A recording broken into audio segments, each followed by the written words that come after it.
I can't believe I met Casey Tron yesterday. Ah! Fuck! I hate spiders. I go on the RV tomorrow, and maybe Blade is coming on the RV again. So, I talked to Blade. I have the conclusion about what's going to happen on this RV.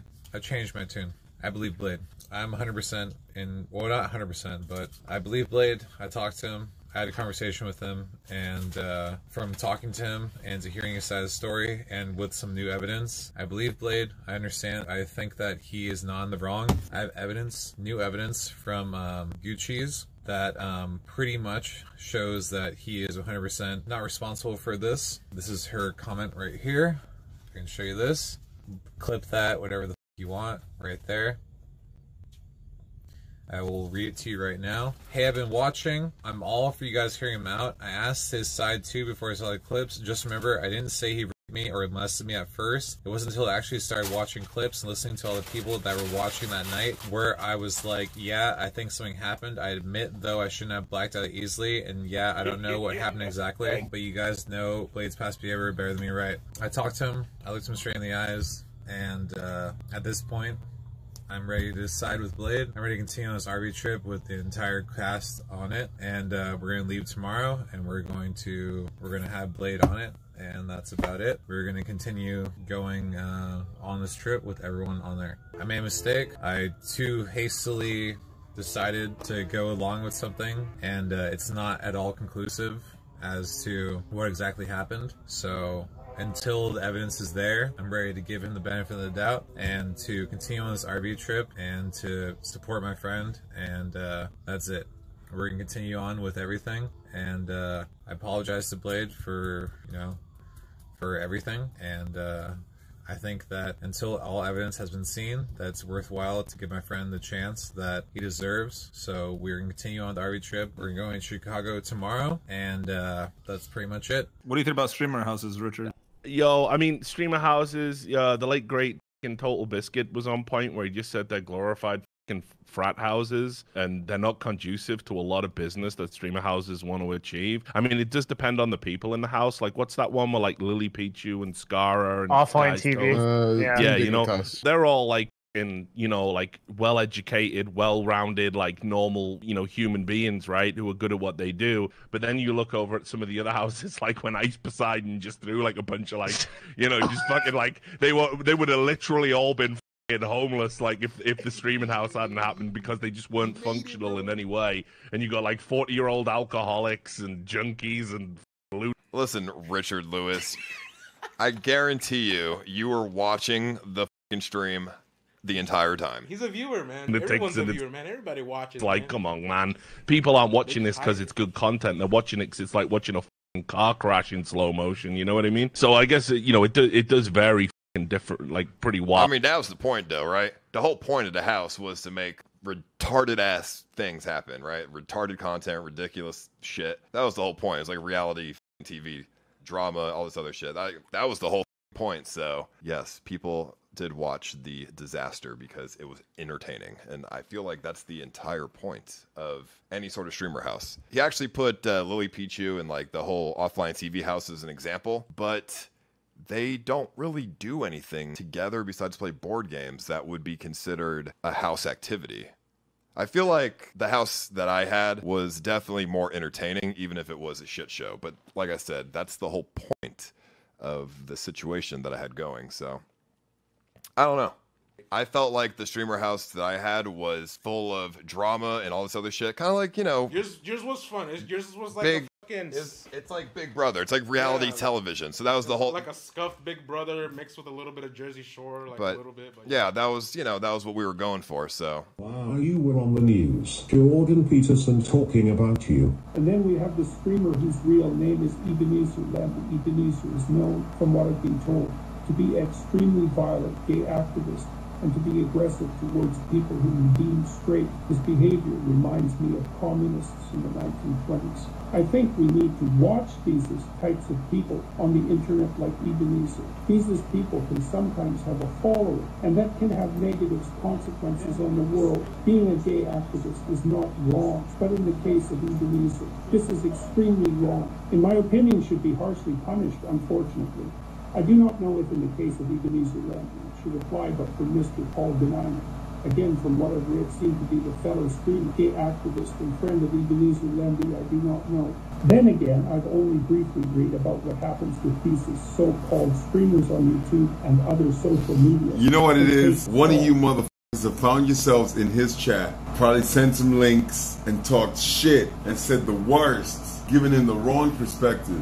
Damn, man. I've always watched Jordan Peterson, man. Never knew my name would come out of his mouth as a gay activist. Jordan, you better watch your mouth, man. For real. You don't want to get the road treatment. Maybe I should give them some milk because they are hungry. I will give them something to eat, the little animals.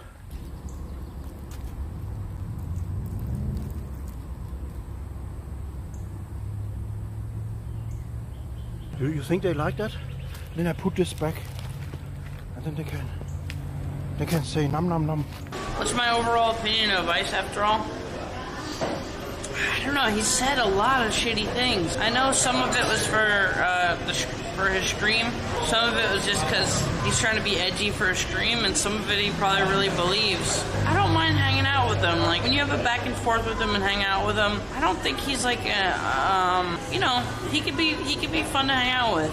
But I gotta, over the last couple of years, question his morals. I don't want to be soapbox Andy or anything, but he just said and done a lot of stupid shit that I just don't co-sign, and I can't really view him like a really good friend or a close friend because I don't think he's capable of being close friends with anyone yet. I think maybe he's going to grow out of it because I don't think he's as dumb as people think. But I hope one day he grows out of it and learns and grows as a person. But right now he hasn't really shown any major signs of being a good friend. Like, he doesn't ever hit you up saying how you're doing, like what's going on lately. It's just like, I feel like he's very self-centered, you know? But hopefully one day he changes. I mean, he definitely has a point. I definitely do have issues with being self-centered. Maybe that has to do with me growing up with no friends and being alone my entire life, and my parents working until late as shit. And, you know, I come home from school, I'm at home for like 7 hours by myself. My parents come home late at night, and then they sleep. And like, I literally grew up talking to nobody, and I was a fucking lone wolf on my own my entire life. So I do have issues with self-centered, you know, ness, because that's just how I grew up, and I can't really help that. Now, he has a point. I probably should hit up people more often saying like, how are you doing, and this and that. But I feel like that just, I don't understand the point, because I just feel like I'm bothering people when I do that. Because, you know, it's like, all right, I DM somebody, how are you doing? And in my mind, I don't want people to think, all right, what are you trying to gain off me? Or you're fucking annoying. Those are the two things that I don't want to do. So unless I have a reason to talk to somebody, you know, like if I'm gonna go hang out with somebody, or if they're in town or something. Like, Andy lives in LA. You know, I live in Texas. I don't know what to talk about with him. You know, I think Andy has provided me with very good guidance for the past couple of years, but I don't want him to feel offended by that. I just don't know what to talk about. It's either, hey, you're in town, do you want to hang out, or blah blah blah. Like, I don't really do small talk with people. It's just not something that I've ever done. And maybe that's something I should work on, but I just don't really get it, I suppose. There's another part that I think that I don't know if I should mention. Should I mention that? What do you mean? Remember the big thing that I was talking about? Should I mention that? Let chat know all.